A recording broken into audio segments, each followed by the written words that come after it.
Hey, welcome back to Wednesday. Live on my YouTube, Instagram account.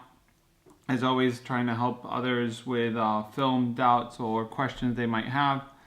And I'll be posting it on YouTube later. I record with a main camera and a B-roll so you guys can see the comments and everything. And we can start. I'm going to start with Svein, who just said hola amigos. So hola, Svein. With a few questions he had, and then I have a few questions I've been asked throughout the week that are not maybe for this live stream, but I think could be interesting for everyone. So first thing I'm going to say is Svein says, can you talk about common uncommon techniques for multi-exposures, not the faces, trees kinds, but the ones that you've seen in Nick Carve's image of palm trees. I've never really done multi-exposures. I know that you have to basically divide the exposure between the number of shots you want to do, and I can't really say much. I think the most interesting multi-exposures I've seen are from this guy called Carson. I don't know the last name. He's in San Francisco, has a gallery called Book and Job or something like that, and he does these multi-exposures that he shoots on one side and then he flips the camera around and shoots the inverse same landscape. He did it with a wide looks. He's done it with certain cameras like that. And I think that's probably the most fun I've seen. But I'm not an expert on that, and I can't really give much technique about it. But that's the one I've seen that's most interesting. I think it's Book and Job or Job and Book in San Francisco. He's been featured a few times on Japan Camera Hunter and stuff like that. You can look him up, and he probably will pop. Yeah. Carson Lancaster, yeah, that's him, as Svein said. Then question number 2 he had is, if you have 1 liter tank loaded with 2 rolls of 120 and a Jobo, do you fill it to 1 liter since the tank is rotating constantly? Wouldn't it be enough with 6 to 800? So basically on the Jobo machines, if you've never guys seen them, they're these machines that will spin your tank one way and then the other. And if you're doing, for example, if you have one of these tanks and you're doing a hand inversion, it has a liquid amount. For example, on the Uni tank 1520, which is the one we use in my workshops, you use 270 for hand inversion. That can't be right. I use half a liter for hand inversion. This is wrong. So half a liter for hand inversion, but if you're using the rotating, you use like 250, half of that, because of course there's always a level on your tank. So as you're spinning one way and the other, you don't need to use as much chemistry. So if you're using a 1 liter tank on a Jobo, it wouldn't be a 1 liter tank. It would be like 400 milliliters or something like that. The amount of chemistry is usually stated on the tank. Here, I don't know why it's wrong, because it's not 270, but I guess it's a misprint. But yeah, basically on the Jobo tanks, you have a quantity for hand inversion and a quantity for spinning it.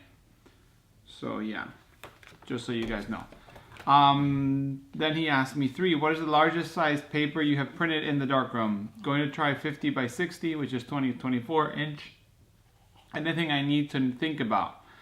The biggest I've done in darkroom sizes is 16 by 20, and the print was basically 16 by 16, and it was a Hasselblad image that I took in Miami, and I posted it for like gallery that I did with some friends of mine, and it's actually traveling around Spain. It's called Falando en Plata, which is pretty cool. And I never actually got to see it mounted because I shipped it and that's it, and I haven't seen it for years.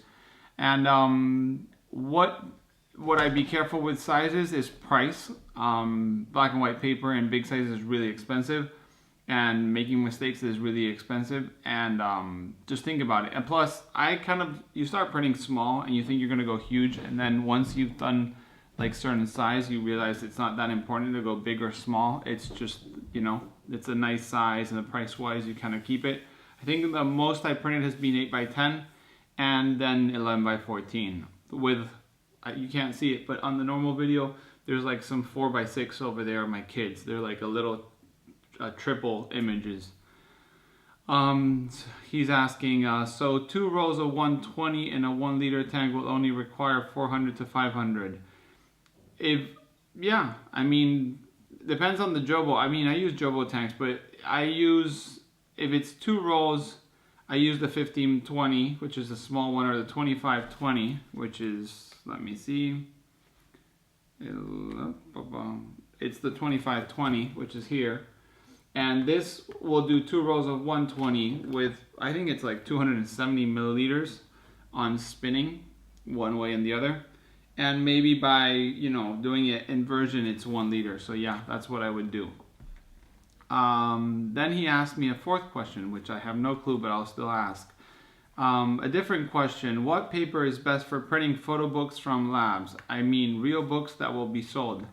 Anything to look out for? I have no clue about books. I've never printed anything as a magazine or a book, and I can't tell you about it. So no idea. He's asking me, I have a Patterson tanks, but rotating on a Phillips rotator thing. What I would say is grab your Patterson tank, take off the lid, put on the reels with no film, and put plastic shrink wrap like the one in the kitchen, the one that people use to microwave. And before you put that plastic, put, for example, half a liter and put it sideways, horizontal, and check if that level of water will cover the bottom part of the film. If it's covering enough of it, you are okay with rotating with that much. If it's not enough, add another 100 milliliters. And whatever result you get, add a little bit more always. It'll be better to be safe than sorry when you're developing film. And it's not ruining the film, it's ruining the film, the pictures you missed and you won't get when you finish. So yeah, that's what I would do. Just grab the tank, put a plastic and a rubber band, put some water, just put it on the table and say, okay, that's enough liquid or it's not enough liquid. That way you can kind of research your own for Patterson tanks and Phillips rotating. Big is not always the best print. I mean, the whole big is better.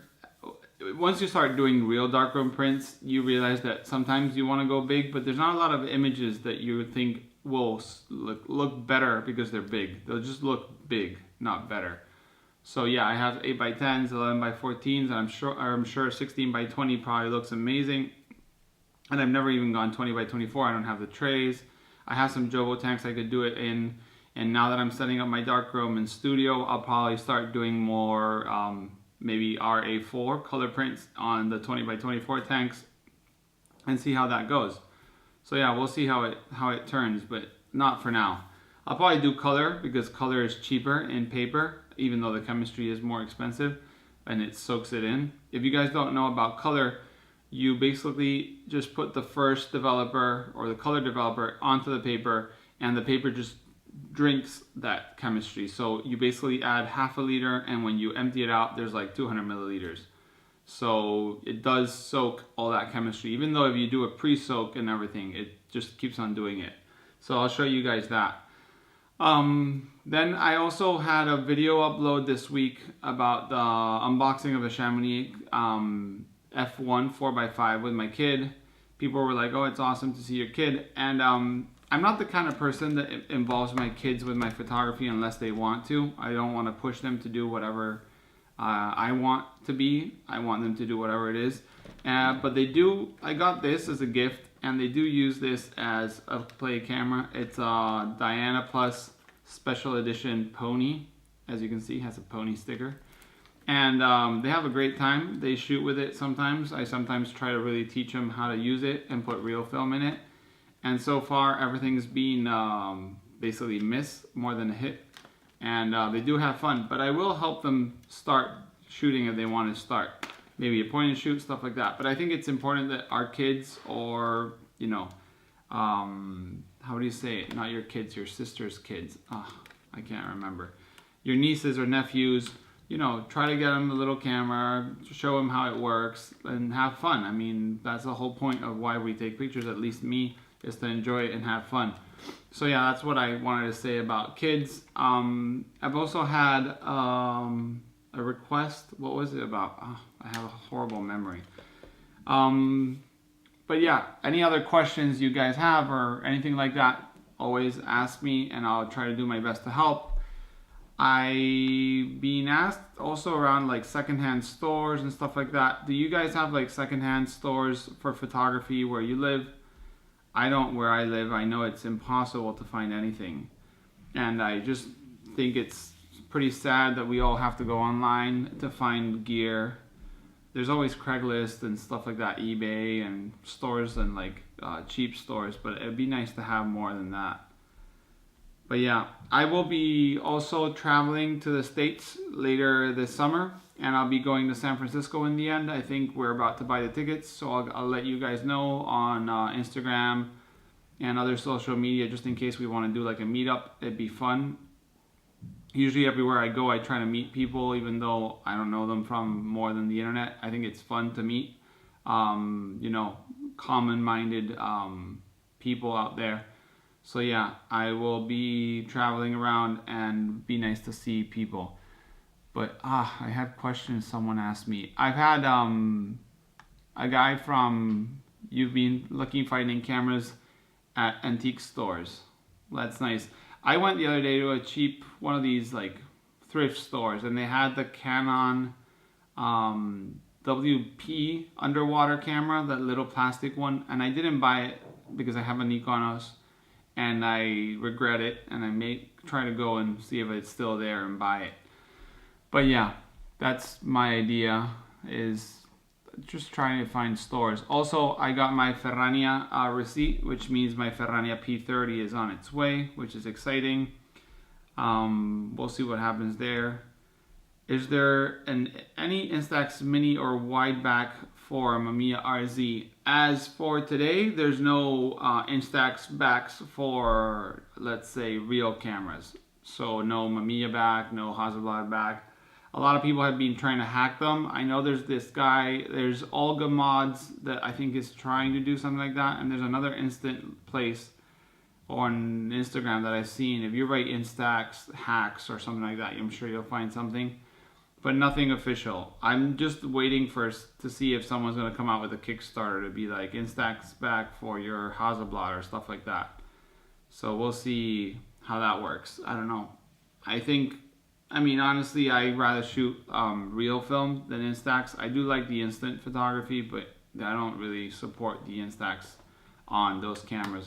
Maybe if there was an official one, I would try it out, but not with the whole like cutting your camera and making an Instax into a back and putting some bungee cords and some tape and 3D print an adapter.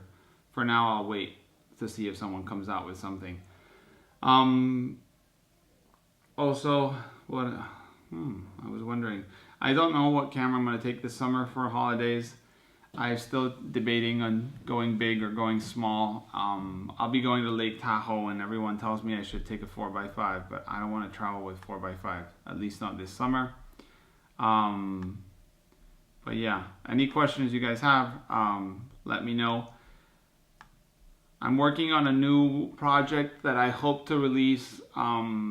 Well, it's like a segment. I'm going to implement it in the news at the beginning, and if it becomes popular, which I hope it does, not because I'm seeking popularity, but because I think it'll be super fun. It's kind of a collaboration between you guys, the film photography community around the world, that can, source content for me to put on. I'll let you guys know when it's ready. I think it'll be fun, and maybe even make it into its own like playlist and videos. Will you be on the East Coast for holidays or just Western? 7:31. I'll be traveling to Miami, and then that's where my wife's from, and then from there we'll fly to San Francisco. So if you're down south, we can meet easily. Go with a TLR. Not seen a lot from you on those. My story with TLRs was that I bought a Rolleiflex as a wedding gift from my wife. I bought it myself. And it was busted. I took it to fix. It was fixed. And when I received it, I had to travel and I didn't check it out. And I went on a trip to the States to see my in-laws and went to Chicago, and I shot the whole trip on that Rolleiflex. And when I came back after the warranty had passed on the repairs, the whole trip was back focused. So basically every time I shot, I would focus like a meter behind, and all my film was ruined. I went to the Bahamas, I went to Miami, I went to Chicago, and ever since I I sold that Rolleiflex to someone that wanted to fix it. I had a Mamiya C330 that I'm not rid of it, but I don't use it, and I've kind of shifted from TLRs to other cameras.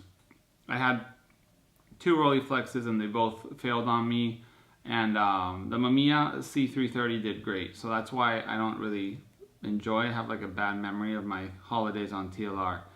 I'm considering taking either the Contax G2 or I don't know, it's just everything I have now is pretty big.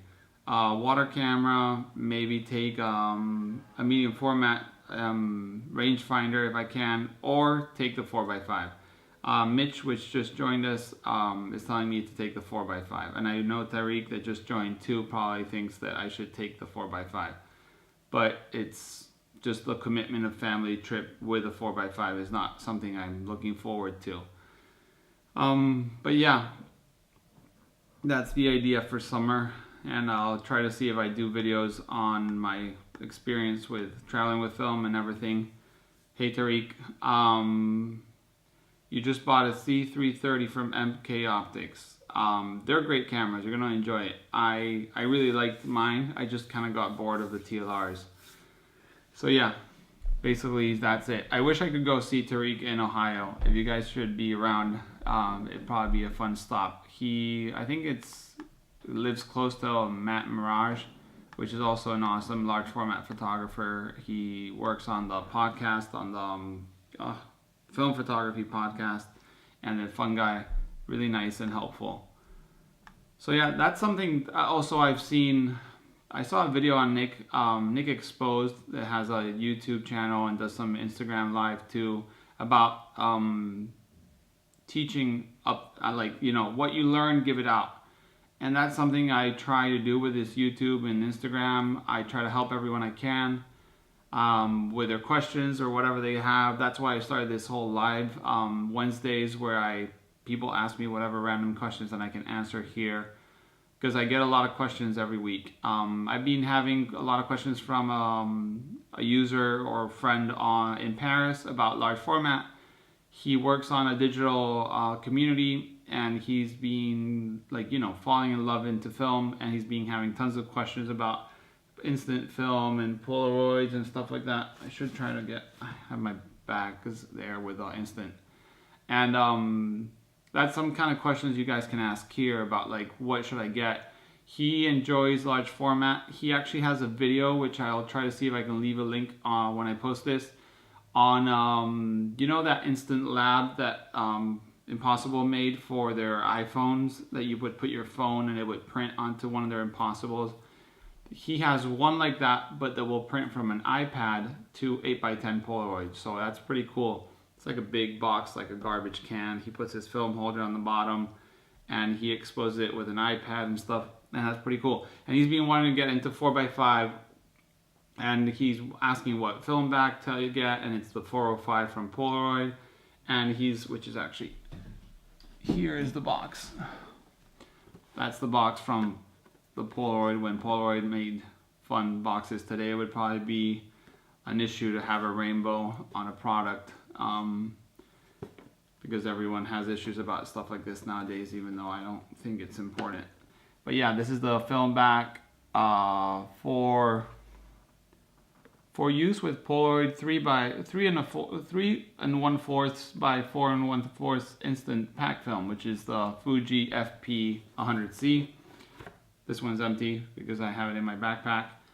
But yeah, he wants to shoot on this stuff and FP, but FP's pretty much gone, and the new 55 stuff is having some trouble. So I don't know. We'll see what happens, what he does, what he buys, and whatnot. Any other questions you guys have or anything? I probably have more questions for someone like Tariq, which shoots awesome 4x5, well, awesome portraits, whatever the format.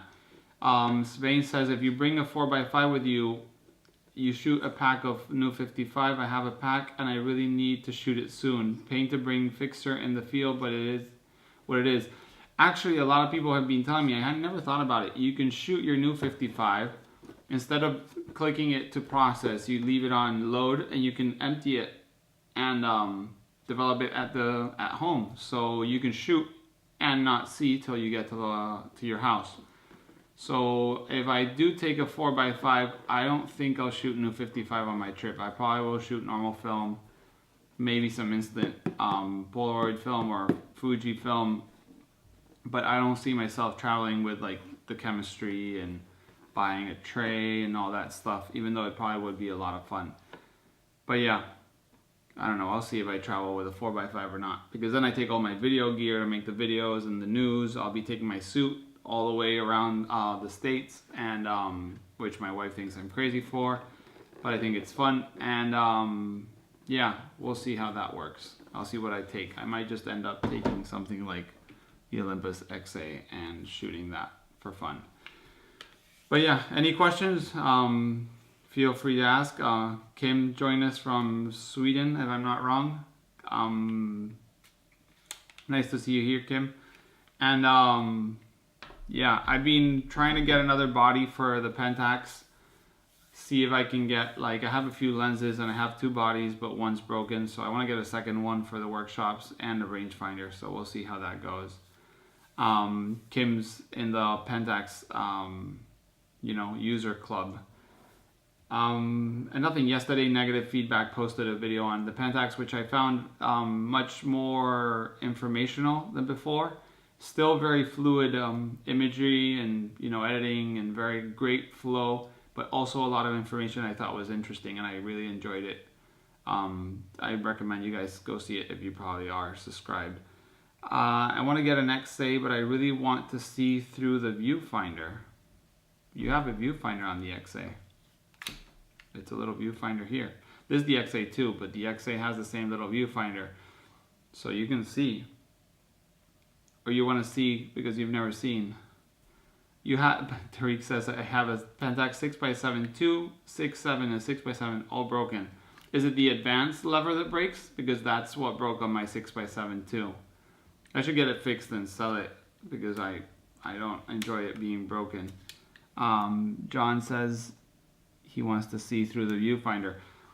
Look, if I have to say between the viewfinder on the XA and the viewfinder on the Contax G2, the XA has a better viewfinder. The rangefinder patch is very dim. So if that's what you're concerned, don't go for the XA, go for the XA2, which has like the whole like lomography little, drawings with the mountain, the people, and the group of people. And then you don't have to guess, because the patch is really small. I had a friend that did the whole, I think he put a small piece of tape to give it a bit more contrast. But if you want to see, I don't know if you can see through. Let me see if you can see through there. See? That's the viewfinder. There's no patch on this one. So yeah, it's decent enough. It has a little light that will tell you the amount of light there is. If there's too much light or not, it'll blink green light. That means it's less than 1/30th of a second. But yeah, I recommend getting something like this. It's fun. But don't think the XA2 or the XA4 are, trash because they don't have like the rangefinder. They're great cameras too. Kim also has a broken 6x7 body as well. Issue is the mirror gets stuck every 6 to 10 photos, even with fresh battery. That's kind of like that with the Pentaxes. Sometimes they start failing and it's not worth fixing because it's probably more expensive. Even though the bodies are getting more expensive every now and then. I've seen, yesterday I was checking it out after seeing the negative feedback, and in Japan you can get them for as low as, I think, like $220, $230, but then shipping it's like $50, and in Europe at least, most countries have customs, so stop your camera, they'll charge you, in Spain it's a 25%, So that's 200 something plus 50 is 300 plus 25% is a lot of money for just the body. So if you do go to Japan, tell a friend, or you have a friend that goes, bring you a body, and you'll be a happy Pentax user again. Then the lenses, George recommended the 105, which is the one that glows and has the 2.4. But honestly, if you shoot the 90 or the 105, the 75, which is super cheap, it sells for like 50 to 100 bucks.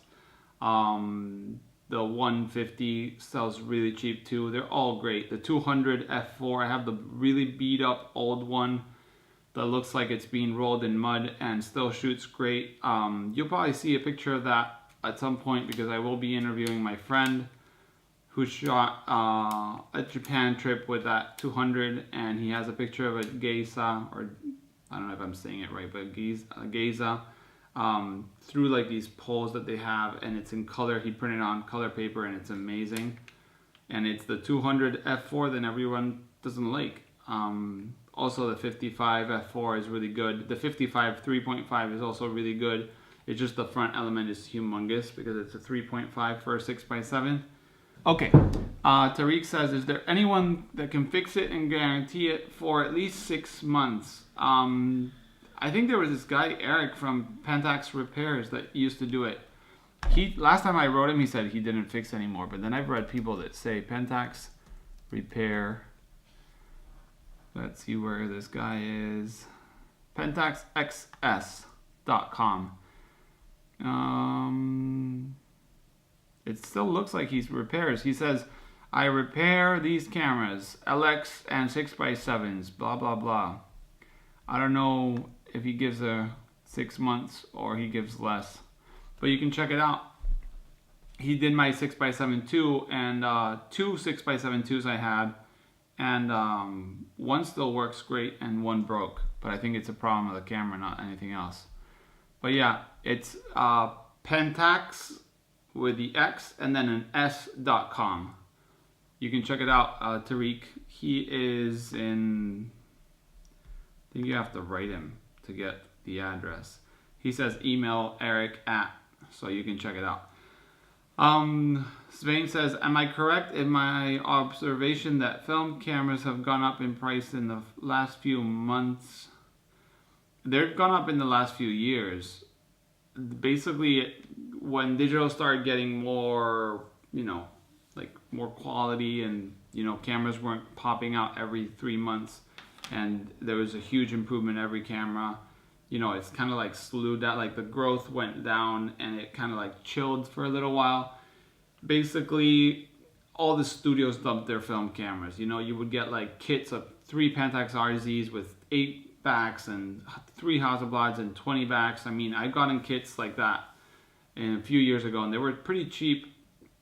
But now those studios have let go of everything, mostly, and now our users are gathering them and using them, and are realizing they're becoming rare. And then film's something new for a lot of people that were born in the iPhone generation, and these people are wanting to shoot film and buying film cameras. And then we've got YouTubers like myself or Negative Feedback, Matt Day, and all these people making film even more popular, which is a good and a bad in the terms of prices, because prices will go up on film cameras, and no one's making new cameras, so they will be going up, and I don't think they'll stop going up ever again, unless like film's like gone forever.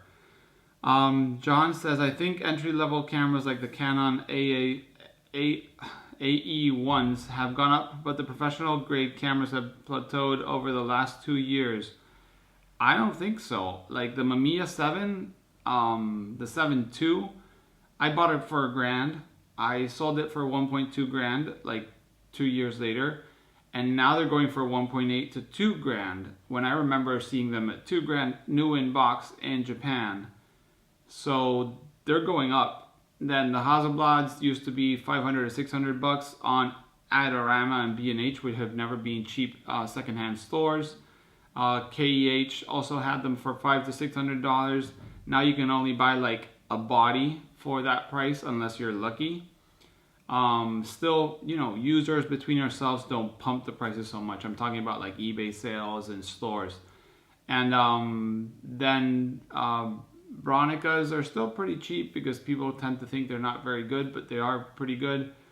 Then also large format cameras have been blowing up. Like Ebony stopped producing, so all their prices have gone up.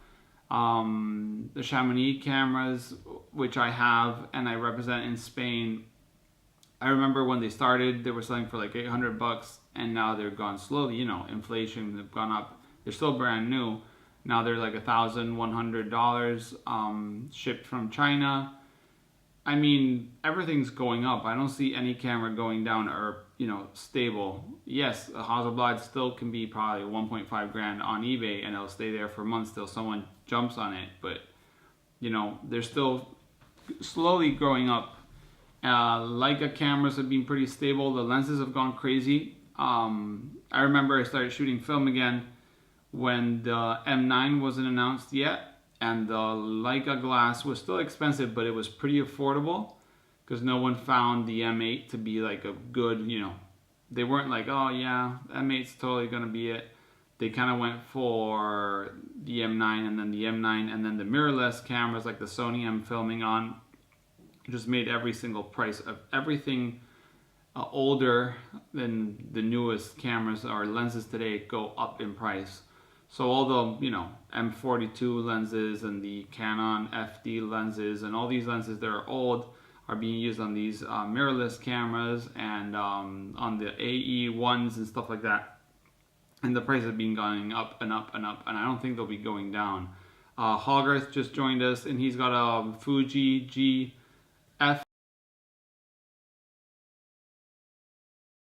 F670, and that used to be able to be bought for like $1,300 in B&H, and now they found the new old stock and they put them out at $2,000 or something like that with no warranty. I think 1 year limited in the US.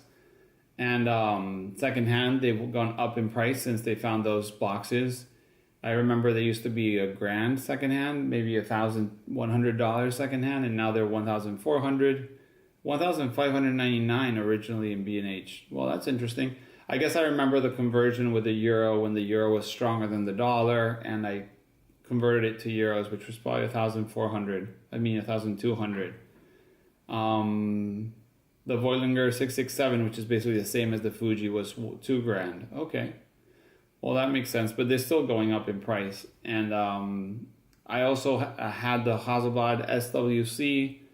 That's been going up in price. And I don't think there's any camera I've seen that's gone down in price in the last few years.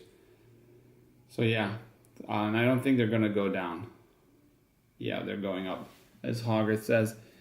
Also large format now, we have the Intrepid, we have the Ghibellini making like really cheap cameras, which are entry level 4x5 is like $299. And people are jumping on all the lenses, reading all the blogs, and all the lenses are kind of like flying off the eBay and everywhere. Now they have the 8x10 from Intrepid, which sold like almost 400 8x10s. So think about 400 people looking for a 300 millimeter lens for the 8x10. So the market, I think, is at the highest it's been in years. When I was looking at the class cameras a year ago, 300 to 400. Now they're up to 800. The Olympus Epics also going crazy. The Contax T2 and T3. I sold my T3 for 500, making some money because I paid 400, and now they're over $1,000. So yeah, prices are going up. Only camera I've seen resting at a steady is the Natura for 500. Yeah, I bought a Natura for way too much money and sold it to Leo for less. So yeah, probably that was the camera. Had a lot of hype, and then everyone realized it wasn't that much of a hype. But yeah, cameras are going up, and they're not going to go down. Unless you have some good luck and you find some special deal, most prices are going up. If you guys ever want to know what a price is, go to eBay and finalize sales. That's usually the best, price range. Also, Facebook groups. But I find Facebook groups, you can always ask all you want, not that you're going to sell it. 3D printed 6x17 will probably be my next crazy move. Hopefully not 1,000 to 2,000 like now. Hogarth has a 6x14 3D printed. I think everyone isn't aware of the Natura, probably. Is the Contax TVS worth $200 to $350? I've never used the TVS Contax. I think it's a pretty beautiful camera, but I've never really used it. I'm searching, sorry guys, to see what it looks like. And my internet's down or close to down.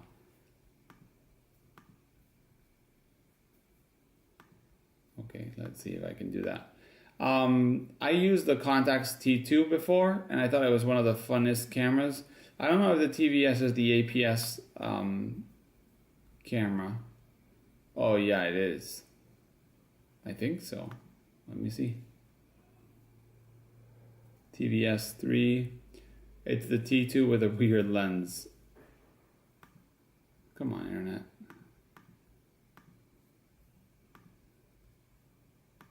Something's not working here. TVS 3, TVS 2, TVS, the compact zoom by the 35 mmC. That's a great blog to read. It looks like it shoots normal film, which APS is supposedly coming back. Some people in China are bringing it back. It looks pretty nice to me. And what's the difference in the lens? f3.5 to f16, which is fine with me. Looks great. I don't know.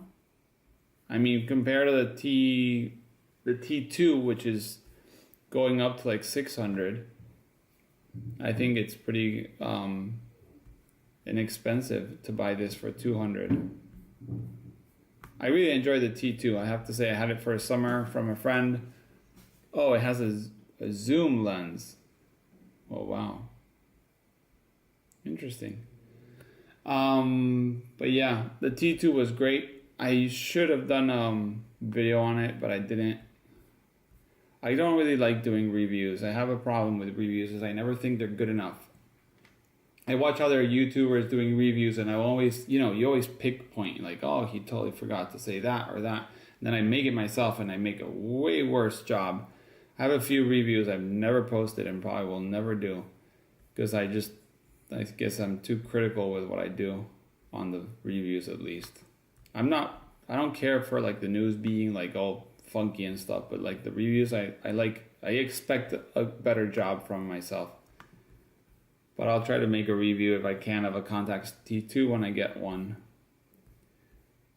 But yeah, the TVS looks fine. The lens doesn't look very sharp, at least in these images here. But the T2 is awesome. I had a great time. I actually even did like some off-flash shooting of my friend, which is the one that lent me the camera, and we had a great time. But I went for the Olympus XA as a much cheaper alternative, because these cameras are pretty nice and pretty cheap. So yeah, the XA2 is cheap, and the XA is not that expensive. It's like $100, and the T2 is like $500 to $800. Do you use the Yashica 635? I have one in the studio from one of my partners there. I have not used it yet. Not the 635. I use the Yashica Matte. I've used the Yashica Matte 124G. And I think that's all for the Yashica. I've used the Minolta Autocord, which has this really dim screen. I think it's over here now. Oh, and this is horrible. This camera has a strap lug that no strap I have will work. This is the Minolta Autocord. The screen is like so dim. I can barely see like the LED lights I have in front of me right now. It's terrible. I don't know if you guys can see. No, you can't see anything there. Nah. But it's really dim. I've been thinking of getting one of those Richard screens. I don't know if you guys have ever heard of him. There's this guy on internet, Richard Rolleiflex screen. Let's see if I can find it. Rick Allison, not Richard, sorry. Okay, so yeah, Allison has these screens that used to be $30, but now he had to change provider and they're 80, which are maybe on the limit of how much you want to spend, because I mean this one's a little bit more, but a Yashica mat is like $80, and you don't want to spend like $80 on a camera and $80 on a screen. Maybe you do. But it's Rick Oleson. As Kim said, it's Oleson, and just write Rick Oleson screen and you'll find it. It's got a bright screen and a split screen, which has, on the picture I'm watching right now, has like a slight vignetting. And yeah, he's got a bunch of them. They're $80, ships worldwide, free shipping, which is nice. And they're great for like the flexorettes or the old rolly cords. He doesn't recommend using them on like proper Rolleiflex. Basically, he says it's not worth it, that his screens are worse. Yeah, $80 is not that bad for a bright screen. I mean, the Hasselblad focusing screens, the Acute, I don't know how you say it in English, Acute mat are like $200 to $250. So I guess 80 is not that bad. I should try to see if I can get something like this for this auto cord, even though it's not mine. Maybe as a thank you gift, I'll get him a better screen, because this is absolutely terrible. It's not night outside, but it's night inside the screen. Here in Spain, it's 9:47. There's still some, not sun, but there's clarity. And in this screen, it's dark, very dark. So yeah. If you get them in Ulta, check that the screens has some kind of brightness. Also, one of my workshop students brought one from Japan, and she didn't know how to use it, and I checked it out, and the shutter on her lens was totally busted. So she had to send it to repair. So make sure, if someone's doing you the humongous favor of buying you a camera abroad, at least tell them how to use it, or make the store show them how to use it, especially on the slow speeds. Because she probably paid, $200 to $300 for it, and now she's gonna have to pay like $100 more to get it fixed, if it even is fixable. Kim says, looked at one he did for Yashica 124, and it looked really great. I've seen a few he's done, and it's really great. Also, some people grab the Mamiya RB 6.7 lens and they cut them and they make them square to use on TLRs and stuff like that. I one day want to get a rolly cord. I think they're pretty fun, and they're more, they're cheaper than the Rolleiflexes, and it won't hurt so much if it's not a working one. I had a 2.8 f2, and I just didn't find it, my style of camera. But yeah, 10 to 10. If you guys have any questions or anything else, I'll keep on blabbering about photography.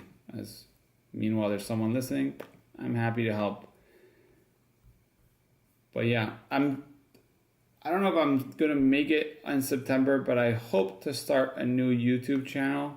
Not that I'll be, lowering the amount of content I produce for my usual YouTube, but I want to kind of do a Spanish one properly. A lot of people have requested. I started a YouTube channel mostly to sell my cameras, which ended up turning the other way around. And how's the scanning coming along? I'll tell you now. And I never did lots of Spanish videos, but I want to do Spanish videos. I think there's not a lot of content, and I think we need support in the Spanish community for film. So yeah, maybe September I'll try to come out with that. And Tariq says, how's the scanning coming? Tariq was nice enough to give me a personal Skype chat to show me how he scans, which he does a great job. And sadly, ever since we talked, I've had the scanner. I cleaned the scanner glass because it was fogged. And then I got the Studio, and now the scanner is in a box waiting for the dust to settle. So scanning is frozen for now, but I do have a lot of stuff to scan. I'm not a friend of scanning, but I think it's necessary, especially for social media and stuff like that. But I would never really use my scans for print. I'm not a big fan of that stuff. I don't like it. At least not what I've seen, I haven't liked. And but yeah, Tariq, hopefully before I go on holidays, I'll get some scans out there. He showed me how to do the 4x5 with a whole frame and stuff like that. Maybe I should go over to Ohio and make a tutorial with you, as you're the one that knows how to do it. I'm just the one that learned. I will have to call again if needed, because I probably will need it. And I'll record the phone call so I remember and I don't have to bug you next time. But yeah, scanning will be happening. And trying to get together a photo shoot with 8x10 in not this weekend, but the next weekend. I'll try to record that. Be shooting color for 8x10, which I have a few boxes getting old and I need to use it. And I'll do I'll do the shoot, like the prepping, the shooting, the developing, and the printing. I might even see if I can get some prints on sale. I don't know if you guys would ever be up to having anything like that, but I think it'd be fun to have like 8x10 contact prints printed in the darkroom, color shots, as like, I don't know, gift, reward, store, whatever you want to call it. And yeah, I hope to get that done by September, October, once I get back and have the studio ready. And yes, Tariq, next summer, I really want to try to stop by and visit. I don't think I'll be able to fly before next summer. Columbus is right off I-70. That's something I always find. It's the highways in the States. Like in Miami, it's the I-95, I think. And that just takes you all the way to like the north, I-95. You guys have highways that go all the way through everywhere. I-95. I guess it's the East Coast. I'm not very good with highways, at least not away from my country. You see, Baltimore is off I-95. I just have to jump on I-95 and drive for like 8 days and I'll get there. One day I'll do a road trip and visit as many people as possible around the States. I'll go for like 3 months. Odd numbers run north, south, even are east, west. That's interesting. Come on to Maryland and visit me in Hogarth sometime. I will be going. It's 18 hours drive. Well, maybe I'll just do it in one go. This is the first year I'm going to the States and I'm not renting a car, because last year they totally ripped me off. So I decided this year, as how do you say it? Complain, I'm not going to rent a car. But yeah, I'll be also posting, before I go on holidays, a video I recorded a year ago in Miami, an interview at the Leica store in Miami. They were super helpful and helped me out with an interview, and I've been terrible at editing it and postponing it. It's like 30-minute long interview. I think it'll be fun. It'll be more like a podcast than an interview, but you guys can watch it and listen to it. If Hogarth wants to fly and drive, that'd be cool. We'll have to get that going. Darego Photography says, would you recommend the Zeiss Macro Planner 120 or the S Planner?